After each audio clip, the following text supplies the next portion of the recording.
네, 안녕하세요. 이 시간은 우리가 이제 겨울 동안 이제 한 달 좀 더 우리가 휴식 시간을 갖고 이제 다가오는 봄과 함께 새롭게 시작하도록 하게 됐습니다. 오늘부터 이제 여러분과 함께 하나님의 속성 중에서 우리가 이제 본질에 속한 속성은 이미 이제 살펴봤고요. 그리고 이제 두 번째 부류에 속하는 하나님의 활동, 생명에 속하는 그런 속성들에 대해서 살펴보고자 합니다. 이제 우리가 주로 신학책을 이렇게 보면 이제 전통적으로 신학자들은 하나님의 속성 혹은 하나님의 성품을 크게 이제 두 부류로 이렇게 구분을 했어요. 어, 첫 번째는 이제 하나님의 본질에 속한 속성, 그러니까 하나님이 과연 어떤 분이냐, what is it? 라틴어로 이제 quid is it라고 그러는데 그 하나님이 과연 어떤 분이냐라고 할 때 이제 본질에 속하는 속성들을 이렇게 좀 분류를 하고요. 그 다음에 이제 두 번째로는 이제 하나님이 어떤 그런 활동 혹은 뭐 어떤 생명에 속하는 그런 이 어떤 속성들을 이렇게 이제 구분을 했어요. 그래서 라틴어로 이제 qualicet what soul is에서 어떤 종류에 속하는 속성 이렇게 분류했는데 이걸 뭐 아주 쉽게 설명하면 그렇습니다. 쉽게 설명하면 하나님의 속성이라고 할 때 우리가 이미 이제 신학을 정의할 때 신학은 이제 하나님에 대한 학문으로 봤거든요. 전통적으로. 하나님에 대한 학문은 크게 보면 크게 두 가지예요. 하나는 존재고 또 다른 하나는 행위입니다. 행위. 그래서 존재라는 것은 하나님이 누구냐라는 그런 질문이고요. 행위는 이제 하나님은 어떻게 일하시느냐라고 하는 질문이죠. 그래서 조신학은 하나님의 존재와 행위라고 하는 큰 틀에서 이 신학 자체가 전개가 되거든요. 하나님의 성품 혹은 속성에 대한 것도 역시 마찬가지입니다. 첫 번째 부류에 속하는 속성은 이제 하나님이 누구냐에 주로 이제 쭉 포커스가 맞춰졌다면 이제 두 번째는 이제 하나님은 어떻게 일하시는가라고 하는 어떤 행위 뭐 이런 쪽에 이제 초점이 맞춰져서 보통 이제 하나님의 속성을 이제 구분합니다.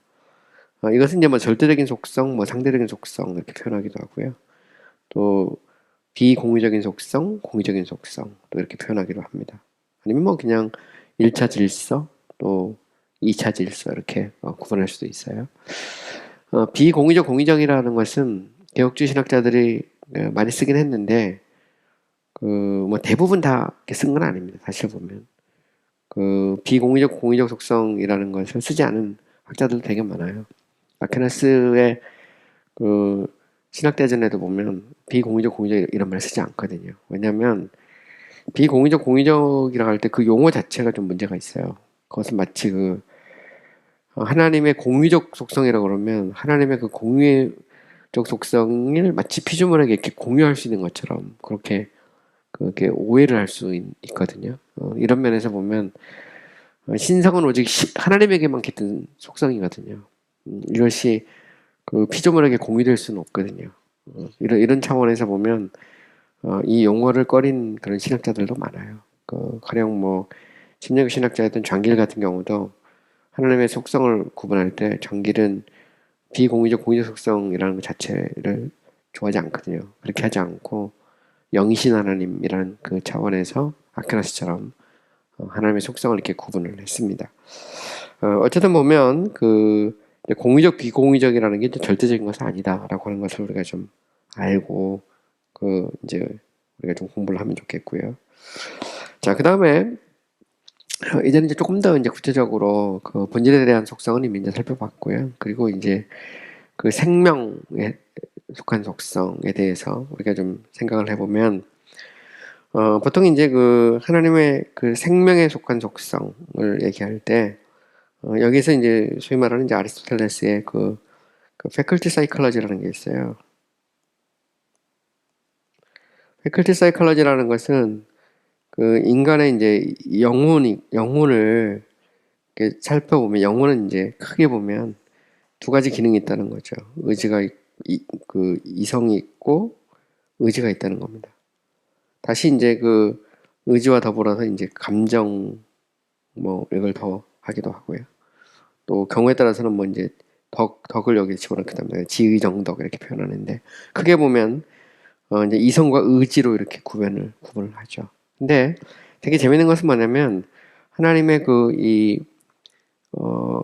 생명에 속한 속성을 다룰 때는 보통 이제 하나님의 지성, 하나님의 의지, 또 하나님의 그런 감정에 속한 속성, 이제 거의 이 순서대로 이게 정리가 됩니다. 그러니까 결국은 아리스토텔레스의 이제 팩트 사이콜로지를 여기에 이제 적용해서 방법론적으로 취해서 하나님의 속성을 이렇게 정리하고 있다는 것을 우리가 알 수가 있죠.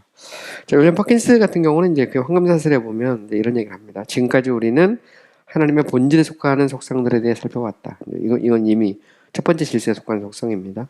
이제 하나님의 본성이 그 자체 안에서 영원히 행동하고 살아있고 움직이는 하나님의 생명에 대해서 살펴보겠다. 이렇게 말하죠. 그래서 라이프인데 이거를 라틴어로 비아 데 그쵸. 하나님의 어떤 그 생명, 그 비아 데이에서 하나님의 그런 이 생명에 대한 얘기를 합니다. 그래서 하나님의 어떤 그런 생명에 대한 비아 데이라면 빗다 데이로 해야 될 것 같아요. 비아는 길이고 빗다 데이 잘못했습니다. 라틴어로.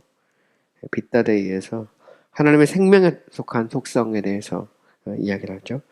이거는 그 아퀴나스적인 개념으로 보면 하나님 자체가 그 영이시잖아요. 스피릿인데 스피릿로 하나님은 이제 인격적 속성을 갖고 있습니다. 인격적 속성에서 이제 가장 두드러진 것은 첫 번째가 지성이고, 두 번째는 의지죠, 의지. 그리고 더 나아가 세 번째는 뭐 감정에 속한 속성, 이렇게 이야기할 수 있어요. 그래서 보통 우리가 지의정 이렇게 말하고요. 하나 더 가면 덕까지 말합니다. 지의정덕 이렇게 표현하는데, 이것은 결국 그 살아있는 그런 어떤 인격체라면 당연히 이성이 있고 의지가 있잖아요.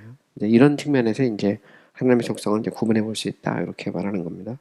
신적인 본성은 특별히 자기 피조물을 향한 하나님의 활동을 나타내는 세 가지 속성들로 말미암아 영원히 활동한다. 이들은 그의 지혜, 그의 뜻, 전능성이다. 잘 보면 파킨스 같은 경우는 이제 하나님의 생명에 속하는 빗다데 생명에 속하는 속성을 얘기할 때 세 가지를 얘기하죠. 지혜, 그의 뜻, 하나님의 전능성을 얘기합니다. 물론 이제 윤리적인 속성으로서 그 하나님의 거룩이라든가 이것도 쭉 같이 따라서 나오죠. 자, 아만데스 폴라누스 같은 경우는 이런 얘기를 합니다. 바젤 출신인 신학자인데요. 폴라누스의 신테그마라는 책을 보면 폴라누스는 이제 이렇게 말합니다. 하나님의 본질에 속하는 속성들은 두 가지 질서에 속해 있는데 어떤 속성들은 첫 번째 질서에, 어떤 속성들은 두 번째 질서에 속해 있다. 두 번째 질서에 속하는 하나님의 본질적 속성들은 생명과 불멸과 복되심과 영광이다. 여기 보면 이제 폴라누스는 얘기 처음부터 하나님의 그 본질이라는 말 여기서는 who God is거든요. 속성 자체가 이제 하나님이 누구냐의 문제이기 때문에 이걸 다시 첫 번째와 두 번째로 이렇게 분류한 겁니다. 그래서 첫 번째 질서는 주로 이제 이 첫 번째 질서, 그 다음에 이제 두 번째 질서 이렇게 구분한 거고요. 이 두 번째의 생명, 불멸, 복되심, 영광 이런 것들을 이제 집어넣은 겁니다. 하나님이 무한히 불가하게 소유하고 계신 선들은 지혜, 여기 나오죠. 의지, 능력, 자유이다. 하나님의 본질적 지혜는 이해, 지식, 기술, 신중함. 그래서 어쨌든 보면 크게 보면 폴라누스 같은 경우도 이제 하나님의 그 생명에 속하는 속성 두 번째 불에 속하는 속성을 하나님의 지혜와 의지 뭐 이런 쪽에 이제 생각을 했다는 그런 식의 표현이에요. 자, 그 다음에 하나님의 본질에 속하는 속성들과 생명에 속하는 속성들을 구분하는 것은 하나님의 단순성과 서로 모순되지 않는데, 본질에 속하는 속성들은 하나님의 일차적인 행동, 생명에 속하는 속성은 하나님의 2차적인 행동에 속하기 때문이다. 이게 되게 재미난 표현입니다. 여기 보면 하나님의 단순성이라는 게 나오죠. 이건 우리가 하나님의 본질에 속하는 속성을 얘기할 때 이미 했던 건데, 우리가 하나님의 그 심플리시티에 대해서 얘기했어요. 이거는 아리스토텔레스의 형이상학을 이해하지 못해. 형상과 진리 이론을 이해해야만이 우리가 이해할 수 있는 거죠. 이 땅의 모든 존재는 형상과 진료로 이루어져 있고, 형상이라는 것을 일종의 프레임워크라면 진료는 일종의 뭐라 할까요? 잠재되죠. 가능성입니다.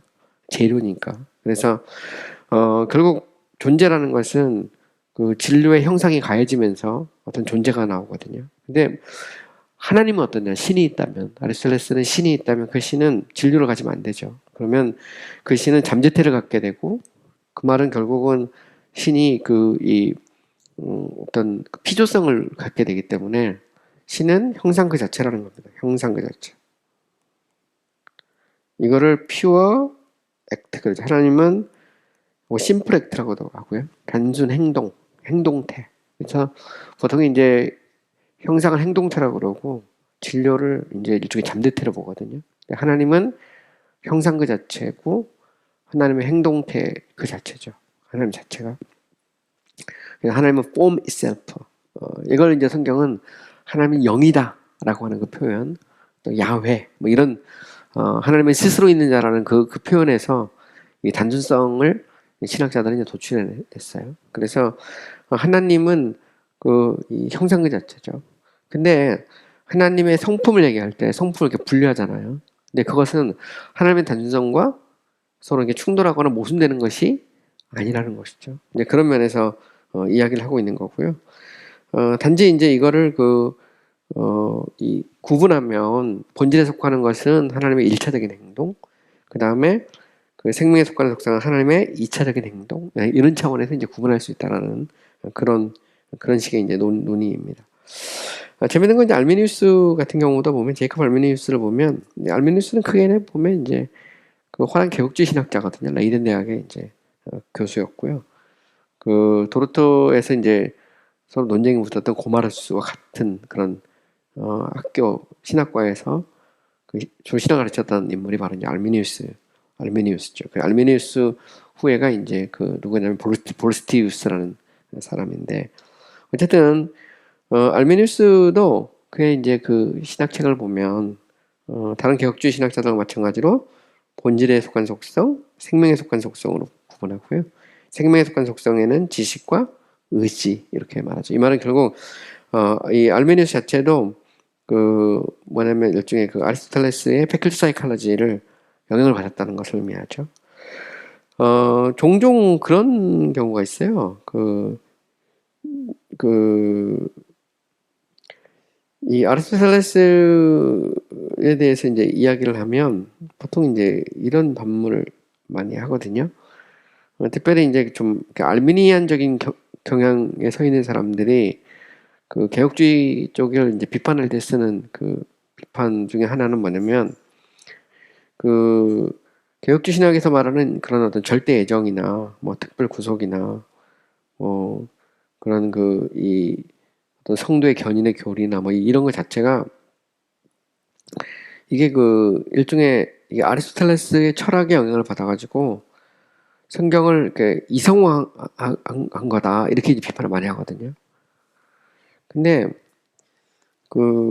사실 따지고 보면 아리스토텔레스의 그런 철학적인 사유는 개혁주의 신학자들에만 있는 게 아니에요. 알미니우스도 똑같아요. 알미니우스도 스콜라 신학자고요. 알미니우스도 아리스토텔레스의 그런 철학을 기본으로 깔고 있어요. 문제는 그걸 어떻게 쓰느냐의 차이지, 기본적으로 아리스토텔리안이에요. 그것은 뭘 의미하냐면 결국 서구의 신학 자체가 아리스토텔레스의 그런 철학적 방법론을 신학을 전개하는데 다양한 측면이 썼거든요. 신론에서도 이렇게 나오고 하나님의 속성을 분류할 때도 보면 자연스럽게 그런 아리스토텔레스의 그런 사유가 들어있어요. 이것은 제가 이제 신학 서론에서도 이야기했는데 신학과 철학은 서로 싸우지 않는다는 대명제가 이 안에 들어있어요. 그리고 이게 이제 17세기로 넘어오면 또 이런 논쟁도 있어요. 이제 특별히 패스트나 막 이런 것들을 볼 때 보면 신학과 과학은 싸우지 않는다라는 그런 명제도 또 등장하거든요. 그래서 신학과 철학이 싸우지 않고 조화를 이루는 것처럼 신학과 과학도 마찬가지라는 겁니다. 그래서 개혁주의 신학이라는 것은 인간의 합리적인 이성을 부인하지도 않고 그렇다고 해서 어떤 과학적인 어떤 사유를 부정하지도 않거든요. 기독교라는 것은 반지성적이거나 반이성적인 게 아니기 때문에 그런 면에서 방법론적으로 쓸 수 있는 겁니다. 방법론적으로. 신학을 전개할 때. 이런 면에서 이제 알미니우스도 똑같죠. 어쨌든 알미니우스는 하나님의 본질은 단순하고 불변하고 무한하고 영원하고 편재하다. 여기까지 보면 하나님의 이 본질에 속한 속성, 이거는 뭐 다른 개혁주의 신학자 같아요. 보면 알미니우스는 하나님의 그런 이 단순성, 불변성, 무한성, 영원성, 편재성을 다 인정하죠. 근데 문제는 뭐냐면 알미니우스는 이제 생명에 속한 속성으로 들어오잖아요. 하나님의 이 지시, 하나님의 의지, 그죠? 또 하나님의 감정에 속하는 여러 어떤 감정에 속하는 속성들이 쭉 나오거든요. 하나님의 거룩, 사랑, 거룩 뭐 이런 거 쭉 나올 때 알메니우스는 하나님은 생명에 있는 속성, 하나님의 지식이나 의지나 이런 부분에서 알메니우스는 하나님은 자기를 인격적 피조물과의 관계 속에서 특별히 인간의 자유의지 문제와 관련해 스스로를 제한한다고 주장하죠.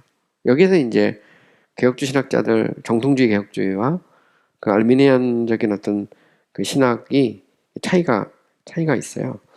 또 되게 재밌는 것은 이제 알미니스의 어떤 이제 보르스티우스 같은 경우는 아예 그냥 하나님의 단순성을 부인해버리고 하나님의 본성에 제약을 가하죠. 이런 면에서 이제 보르스티우스는 오늘날로 말하면 과정신학의 선구자라고도 말할 수 있어요. 왜냐하면 알미니우스는 하나님의 본질에 속한 속성에 제한을 가하는 것은 거기까지 가는 거에 대해서는 좀 주저했어요. 왜냐하면 그렇게 되면 이제 이 창조주가 자신의 이 본질 속성을 포기해야 되거든요. 그럼 과연 하나님이 수 있느냐에 대해서 알미니우스는 주저했거든요. 이런 면에서 하나님은 이 단순하고 불변하고 무한하고 영원하고 편재하다는 걸 다 인정하죠. 그런데 하나님이 피조물과의 어떤 관계 속에서 자신의 속성을 드러냈을 때, 그때 이제 하나님은 이걸 이제 보통 생명과 관련된 속성이라고 말하는데, 이때 하나님이 자기를 리미트한다는 겁니다. 보면. 그래서 알미니우스 신학을 창조의 신학이라고 보통 불러요. 창조의 신학. 왜냐면 하나님이 세상을 창조하면서 하나님 스스로 자기를 리미트하는데, 이거는 본질에 속한 속성보다는 생명에 속한 속성의 리미트예요. 보면 자체가. 근데 볼스티우스는 아예 그냥 본질에 속한 속성 자체를 리미트한다고 주장한 거죠.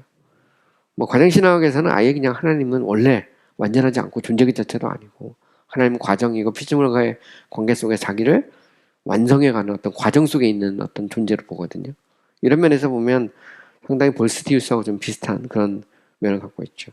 되게 재밌는 것은 이제 현대신학에서 바르트 같은 경우는 알미니스의 길을 택해요. 바르트를 보면 본질에 속한 속성들에 있어서 바르트는 거의 정통신에 가깝습니다. 근데 생명에 속한 속성으로 넘어가잖아요. 그럼 바르트는 계속 리미트로 와요. 이 길을 누가 택했냐면 침례교에서는 멀린스나 WT 카너 같은 경우가 이런 길을 택하죠. 그래서 멀린스의 조리신학책이나 혹은 아니면 이 WT 카너의 크리스천 닥트린 같은 걸 보면 하나님은 앞에 보면 뭐 다 우리가 보는 똑같은데 직접 하나님이 피조물과 관계할 때, 특히 인격적 피조물과 관련할 때 하나님은 자기 지식도 제한하고 의지도 제한하고 막 그러거든요.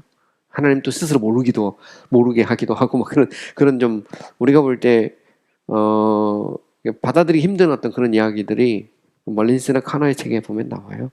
그래서 그걸 우리가 무시할 수 없어요. 그러니까 이 말은 멀린스나 카너는 상당히 바르트적인 길이고 그 길은 사실 어떻게 보면 알미니우스적인 그런 길이라는 것을 우리는 어렵지 않게 사실 알 수가 있는 것이죠.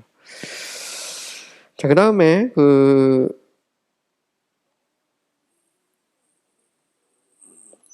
우리가 또 이제 이 당시 보면 이제 17세기 같은 경우 이제 개신교 조리신학기 수립이 되는 과정인데 여기서 이제 또 다른 이슈가 있어요. 그것은 뭐냐면 당시 이제 이제 데카르트 같은 그런 소위 이제 계몽주의 학자들이 철학자들이 등장하잖아요. 근데 이런 데 있어서 이제 이 문제에 대해서 이 정통주의 신학자들, 특히 개혁주의 신학자들도 서로 이 문제에 대한 자신 나름대로의 어떤 답을 주고자 했던 사람들이 있어요. 가령 이제 데카르트 같은 경우는 하나님의 생명이라고 하는 것을 얘기할 때 데카르트의 이제 가장 핵심이 이제 꼬기또 에르구스이잖아요. 나는 생각한다, 그리고 나는 존재한다라는 그런 건데 꼬기또 에르구스움에서 데카르트는 모든 걸 다 의심할 수 있지만 의심하는 나는 의심할 수 없다. 이렇게 생각을 했거든요. 근데 재밌는 것은 에드워드 픽텟 같은 경우, 이제 픽텟 같은 경우는 그 이제 정통주의 신학에 있으면서 이제 하나님의 속성, 특히 생명에 대한 속성을 이야기할 때 그 하나님의 속성에 그 생명에 속한 속성 중에서 가장 본질적인 속성이 뭐냐라고 말할 때 이걸 이제 하나님의 지식에서 지식했었죠. 이건 상당히 좀 이렇게 칼테지안적인 그런 모습을 보여줍니다. 어쨌든 이제 좀 더 구체적으로 보면 이제 이 하나님의 생명에 대한 속성은 하나님의 자존성, 적중적성, 영성, 복되심이나 행복과 관련된 속성이다라는 것을 우리가 알 수 있는데, 요거는 제가 가면서 계속해서 이야기를 하도록 하겠습니다. 하나님의 생명에 속하는 속성 중에서 제일 먼저 이제 우리가 살펴보려고 하는 것은 하나님의 이제 지식에 속하는 속성, 지적인 속성에 대해서 우리가 생각을 해 보고자 합니다.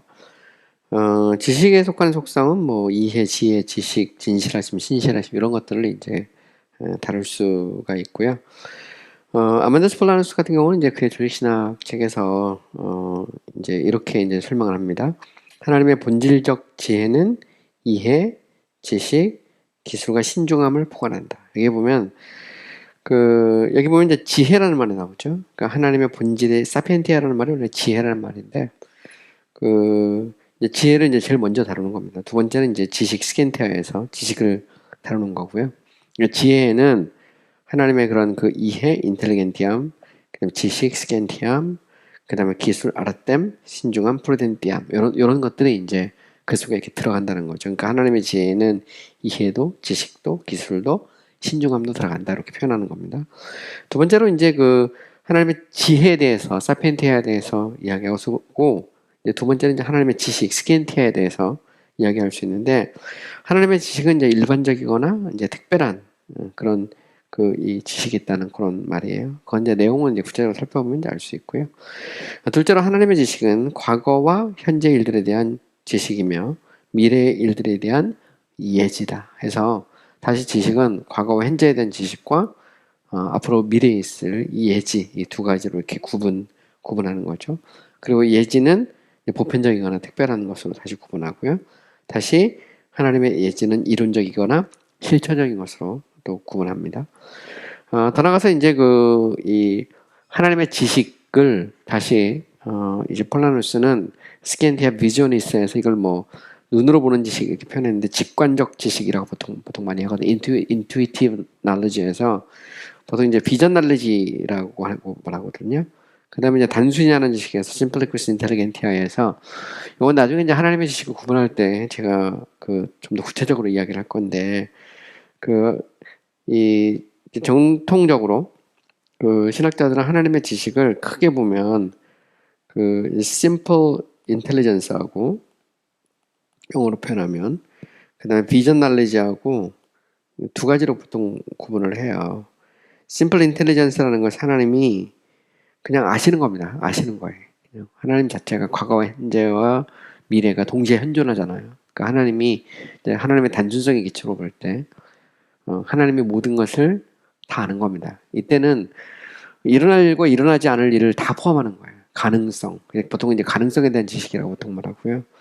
비전 날리지라는 것은 하나님이 이제 결정을 하면 결정된 것에 대해서 하나님이 동시에 현재로 다 보고 있다는 그런 의미예요. 이것을 이제 직관적 지식 혹은 아니면 뭐 비전 날리지 이렇게 보통 표현하는데, 결국 심플 인텔리전스는 가능성으로서의 지식이라면 비전 날리지는 결정된 지식이에요. 하나님이 이미 결정하신 것을 다 아는 거죠. 그래서 심플 인텔리전스는 결정하기 전의 지식이라면, 비전 날리지는 이제 결정하고 난 다음에 아는 지식이죠. 그래서 이거는 나중에 하나님의 작정, 예정, 하나님의 섭리의 문제하고 직결되는 거예요.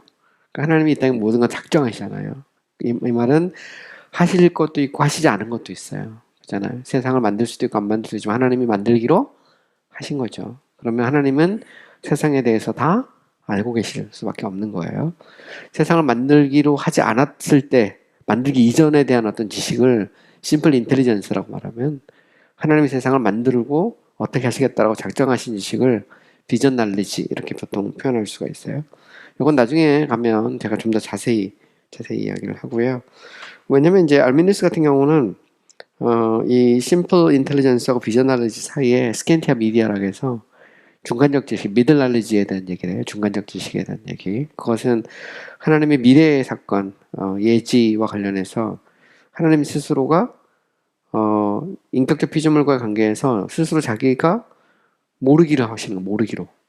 그러니까 하나님 스스로도 미래에 일어날 일에 대해서 일종의 그 중간적인 어떤 단계를 내버려 두는 거예요. 그래서 이 하나님이 다 모르는 거죠. 이렇게 쉽게 말하면 이걸 이제 스캔테 미디어, 미들 날레지라고 하는데, 요거는 이제 제가 좀 더 이따가 나중에 좀 자세히 아마 다음 시간에 좀 이야기를 할 거예요. 자, 어쨌든 보면, 개혁 신학자들은 이해, 지식, 지혜와 관련해서 다양한 형태를 취합니다. 폴라누스는 지혜 아래 이해와 지식을 다루고 있고요. 장키우스, 혹은 장키 같은 경우는 지식과 지혜를 하나로 묶어서 다루고요. 마코비우스, 화란 신학자죠. 마코비우스 같은 경우는 지식 아래 지혜나 모든 걸 다 다루고요. 튜레트는 이해, 언더스탠딩이라는 것 아래 다뤄요. 에드워드 레이 같은 경우도 이제 이해 아래 다 다룹니다. 마스트리트는 이해와 지식과 지혜를 구분해서 다뤄요. 길은 이제 전지와 지혜를 구분해서 지혜와 지식을 구분해서 다루되 지식의 문제를 지혜보다 먼저 다룹니다. 그래서 학자들마다 좀 조금씩 달라요. 지혜를 지식보다 먼저 다루기도 하고요. 혹은 아니면 지식을 다루고 지혜를 다루기도 하고요. 이걸 구분하기도 하고 하나에 다 묶어서 다루기도 하고 내용에 있어서는 뭐 들어가 보면 큰 차이는 없습니다. 자, 오늘 이 시간은 이제 제가 좀 더 이야기하려고 하는 것은 하나님의 지혜예요. 지혜. 사펜티아에 대한 문제를 먼저 좀 다루려고 합니다. 종교개혁자들은 지식과 지혜를 함께 토론하면서 지식은 모든 것에 대한 직접적 이해로 지혜는 하나님의 작정과 목적의 관점에서 이해를 합니다. 여기 보시면 자, 지식이 나오고 지혜가 나오죠. 지식을 우리가 보통 라틴어로 스키엔티아 혹은 사이언스 이렇게 표현합니다. 그 다음에 이제 지혜를 사피엔티아 그러잖아요. 요게 이제 우리가 이제 사이언스고요. 그 다음에 지혜, 사피엔티아를 위스덤이라고 표현합니다. 근데 지식과 지혜는 뭐 성경에서도 구분이 되어 있는 것처럼 종교개혁자들이나 혹은 아니면 개신교 신학자들도 지식과 지혜를 구분하죠. 지식이라는 것은 일종의 뭐라 할까요? 그 원천과 같다면 지혜는 그 원천을 이렇게 쓰는 거죠. 보통 우리가 이제 그런 얘기를 하잖아요. 저 사람은 지식은 많은데 지혜가 없다. 그 말은 무슨 얘기일까요? 아는 건 많아. 그런데 그걸 효과적으로 쓰지를 못하는 거죠. 반면에 이런 얘기를 할 수도 있어요. 저 사람은 지식은 좀 부족한데 지혜가 많다. 그 말은 무슨 얘기일까요? 그것은 아는 건 조금 부족한데 아주 조금이지만 그걸 아주 효과적으로 잘 쓰는 거죠. 그걸 보통 우리가 이제 지혜롭다 이런 말 합니다. 우리말 속담, 전통적인 속담인데 그런 속담이 있어요. 요즘에는 젊은이들은 이해를 못할 겁니다. 이해를 못할 건데 이제 이런 속담이 있죠. 말로 받아서 되로 쓴다. 혹은 아니면 되로 받아서 말로 쓴다 이런 표현이 있어요. 되라는 것은 조그만 이런 도량형에서 조그만 그런 용기 같은 건데 되 열 대가 모여서 한 말이 되죠. 그죠?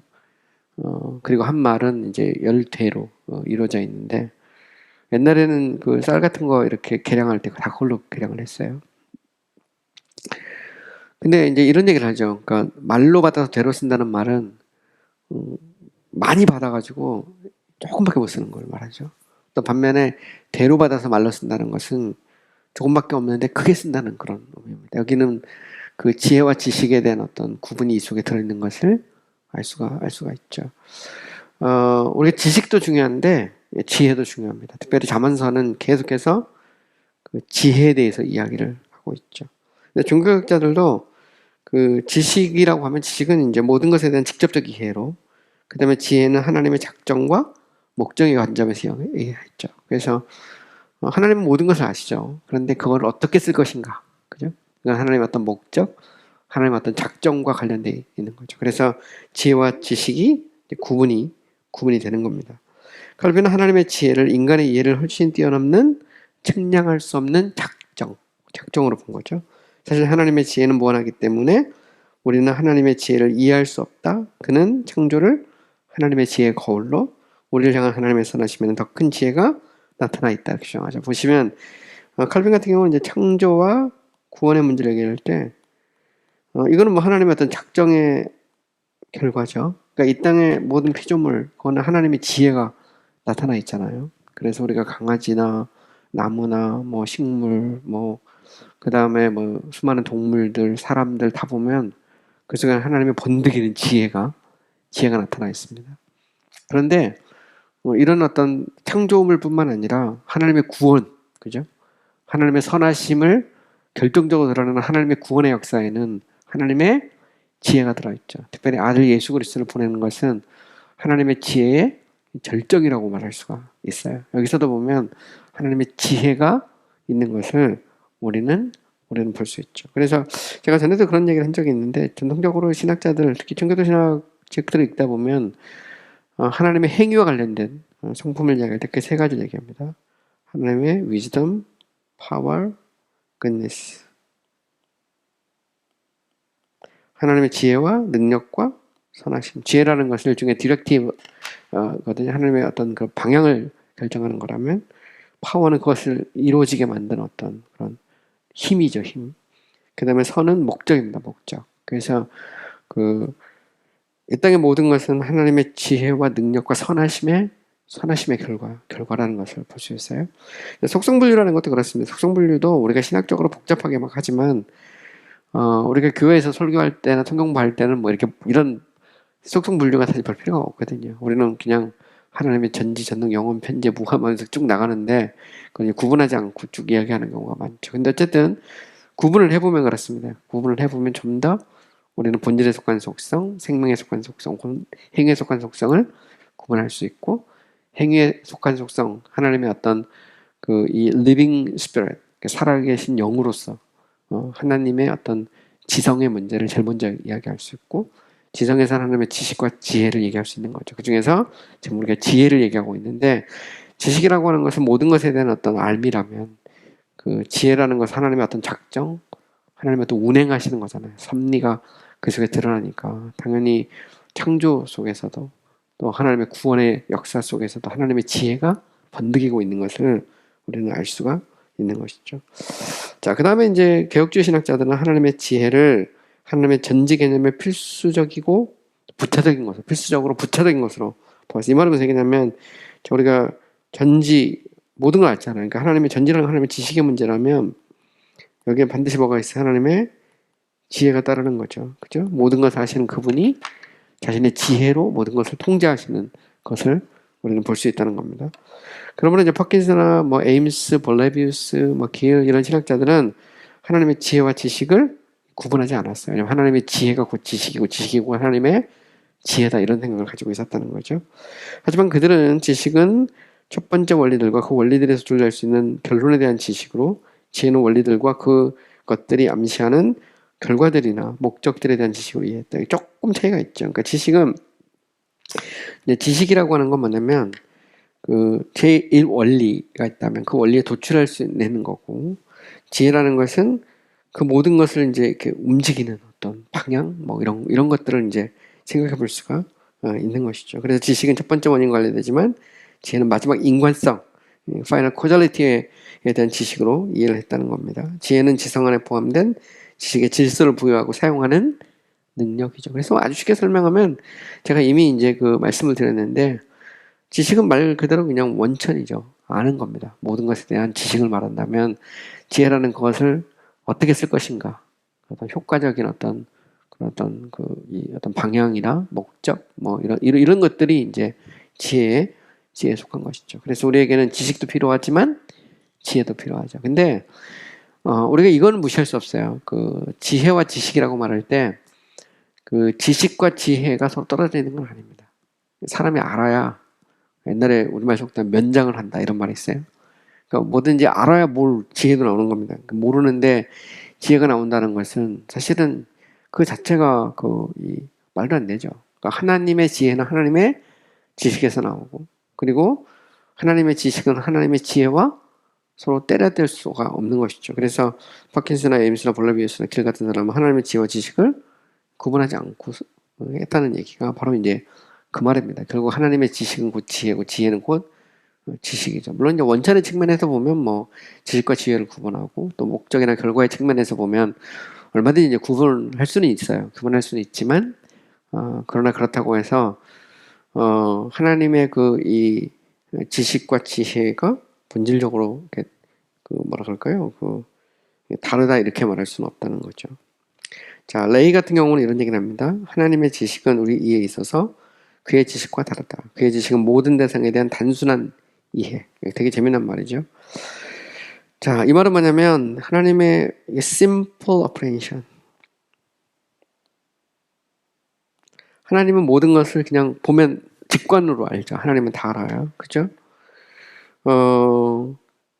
근데 우리는 다 모르죠. 우리는 습득을 통해서, 그죠? 공부를 통해서, 학습을 통해서 우리는 압니다. 근데 하나님이 학습을 통해서 하나님을 알아야 되느냐. 이 부분은 나중에 가면 이제 제가 지식을 다룰 때 좀 더 이야기를 하는데, 지식의 그 매너, 어떻게 지식을 습득하느냐의 문제가 있어요. 지식의 매너의 문제, 방법. 그죠? 근데 한번 잘 생각을 해보세요. 우리는 공부를 해야 돼. 제가 강의를 하는 이유도 뭐냐면 공부를 통해서 지식을 전달하는 거잖아요. 물론 뭐 지혜도 전달하지만. 그래서 사람은 일련의 어떤 과정을 통해서 지식을 습득한단 말이죠. 그래서 태어날 때부터 죽을 때까지 사람은 배우고 또 배우고 또 배워. 그래도 다 부족하고 다 모르는 게 인간이죠. 근데 신은 어떠냐? 하나님. 성경에서 하나님 말씀하시는 그 하나님은 그 학습을 통해서 배우지 않죠. 그러니까 직관적 지식, 모든 걸 다 알고 계신 분이세요. 그러면 이제 우리 이런 질문도 할 수 있어요. 그러면 그 하나님이 왜 시험을 하느냐? 욥이 얼마나 신실한지 몰라서 하나님이 시험을 하느냐 말이에요. 아브라함이 아들 이삭을 바칠지 몰라가지고 하나님이 아들 이삭을 번제물로 바쳐라 이렇게 말하느냐. 그럼 그 결과도 하나님이 알고 그 결과도 하나님이 결정해 놓으신 것이냐 할 때 정통개혁주의는 하나님이 다 결정했다는 겁니다. 다 알고 있다는 거죠. 그러므로 그것은 하나님이 그것을 통해서 모르는 걸 알려는 게 아니라는 겁니다. 오히려 그걸 통해서 이제 아브라함의 믿음을 연단시키고, 그죠? 욥의 믿음을 연단시키고, 뭐 그런 측면이지, 모르는 것을 알게 된다는 건 아니거든요. 재밌는 건, 알미니우스나 볼스티우스나 뭐, 가정신학이나 이쪽으로 오면, 하나님은 배우죠, 하나님도. 하나님도 배워야 돼. 보면, 하나님도 몰라. 그러니까 하나님도 사건을 통해서 아는 거예요. 그러니까 근데 이게 이제 우리가 굉장히 생각해 봐야 될 그런 문제가 있는 것이죠. 근데 에드워드 레이 같은 건 뭐 이제 종독개혁주의 신학자니까 하나님의 지식은 simple apprehension.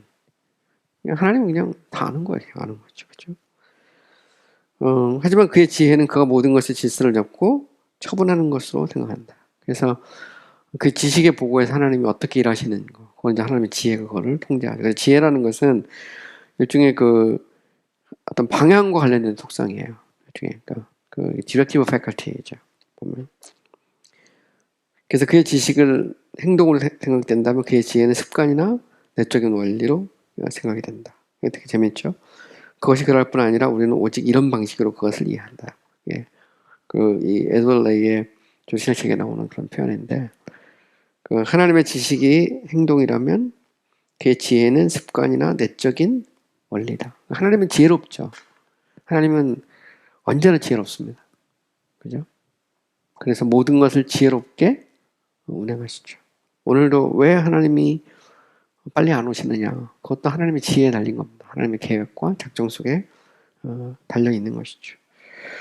전길은 그 조시작책에 보면 The Body of Divinity 보면 하나님의 지식을 전지라는 개념 아래서 먼저 다루죠. 그 후에 하나님의 지혜를 다룹니다. 근데 거기 보면 이런 말이 나와요. 우리가 주목해야 할 하나님의 다음 속성은 하나님의 지혜인데 그것은 지적인 영으로서 하나님께 속해 있다. 지적인 영이라는 말은 intelligent spirit이란 말이죠. 하나님은 영인데 하나님은 영이라고 할 때 하나님은 지성이 있죠. 지성. 그게 인격의 특징입니다. 영혼의 기능이기도 하고요. 바로 이제 지혜 혹은 지성이라는 것은 하나님의 어떤 지적인 영으로서 하나님께 속한 속성이라는 거죠. 그리고 하나님의 지혜는 지식보다 더 포괄적인 속성이다.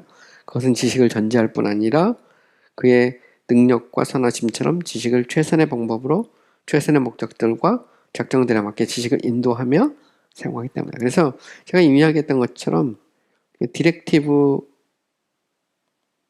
프로퍼티, 디렉티브 캐릭터죠. 하나님의 그 방향을 지시하는 어떤 그 성품, 그건 이제 하나님의 지혜라고 말할 수 있는 거죠. 조엘 비키하고 이제 폴 스몰리의 주의신의 책에 보면 그렇게 말합니다. 하나님의 지혜는 하나님의 지식의 한 측면이라는 점에서 지혜와 지식은, 그러니까 지식과 지혜는 서로 구별된다. 성경에 말하는 지혜는 지식을 어떻게 사용해야 하는지 아는 것이다. 하나님의 완전한 지식은 하나님이 하시는 모든 일이 보여주는 완전한 지혜를 통해 드러난다. 되게 재밌죠? 그러니까 하나님의 완전한 지혜는 하나님이 하시는 모든 일이 보여주는 완전한 지혜를 통해 드러나죠. 하나님은 유일하게 지혜로우신 분이다. 하나님은 모든 지혜를 소유하시고 사람들에게는 모든 지혜는 하나님에게서 나온다. 그러니까 인간의 지혜라는 것도 하나님에게서부터 나온다는 거죠. 왜냐하면 하나님이 사람을 지으셨고 인격적 피조물로 만들었거든요. 그러니까 인간의 그런 이 특징 중에 하나가 지식이잖아요. 그 지식에는 지적인 능력인데 그 지적인 능력에는 지식도 있고 지혜도 있다. 지식을 여기서 말한 것처럼 서로 이 지식이 어떤 보고나 뭐 창고 같다면 지혜는 그 창고에 있는 물건을 어떻게 효과적으로 쓸 것인가 라고 하는 게 이제 지혜라는 것을 알 수 있죠. 좀 더 보면 하나님의 지혜는 무엇인가? 그것은 하나님으로 하여금 무한히 훌륭한 솜씨입니다. 솜씨로 이 세상을 창조하시고 의로우신 주로서 다스리는 것을 가능하게 해주는 신적인 삶의 측면이다. 지혜는 만유를 다스리시는 하나님의 차고 넘치는 풍성한 지식이다. 그래서 창조와 섭리, 더 나아가서 구원에 나타나죠. 지혜는 이 지혜로 말미암아 하나님은 모든 것을 주관하시고 인도하셔서 스스로 영광을 받으시고 심지어 어떤 사람들의 신앙조차도 다른 사람들의 구원을 위해 사용하신다. 지혜는 하나님의 거룩하신 뜻을 이루시는데 사용되는 하나님의 무한한 지식이다. 그래서 되게 재밌는 것은 지혜는 하나님의 거룩한 뜻을 이루시는 데 사용되는 하나님의 무한한 지식이죠. 하나님의 지식이 무한한데 하나님의 지혜도 무한하죠. 그런데 지혜와 지식은 좀 차이가 있는데 그 지혜라는 것은 그 지식을 쓰는 겁니다. 그래서 되게 재미난 그런 표현이죠. 자, 지식은 무지의 반대가 되죠. 지혜는 어리석음이나 행동에서 오류의 반대가 되죠. 되게 재미난 표현입니다. 여러분 한번 생각해 보시면 지식은 아는 거잖아요. 그럼 모르는 걸 무지라고 그런단 말이에요. 무지. 그죠? 지혜는 지혜가 없다는 것은 어리석다, 바보 같다. 그잖아요. 그 말은 행동에서 어떤 오류가 일어나는 거예요. 자꾸 보면. 그래서 아주 쉽게 설명해서 지식을 창고라고 말하면 지혜는 그 창고에 있는 걸 쓰는 겁니다. 근데 아예 창고에 아무것도 없어. 그건 무지죠, 무지. 근데 이거를 정말 좋은 게 많은데 잘못 써. 그러면 그건 어리석다. 혹은 아니면 오류를 범했다. 이렇게 말하는 겁니다. 그거는 지혜가 없다는 것이죠.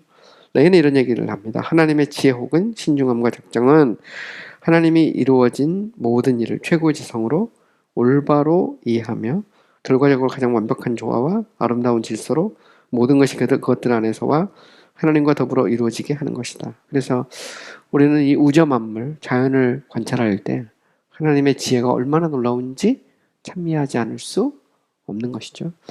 인간의 지혜도 대단합니다. 인간의 지혜도 지식과 인간의 지혜도 대단한데 인간의 지식과 지혜라는 건 그림자에 불과하죠.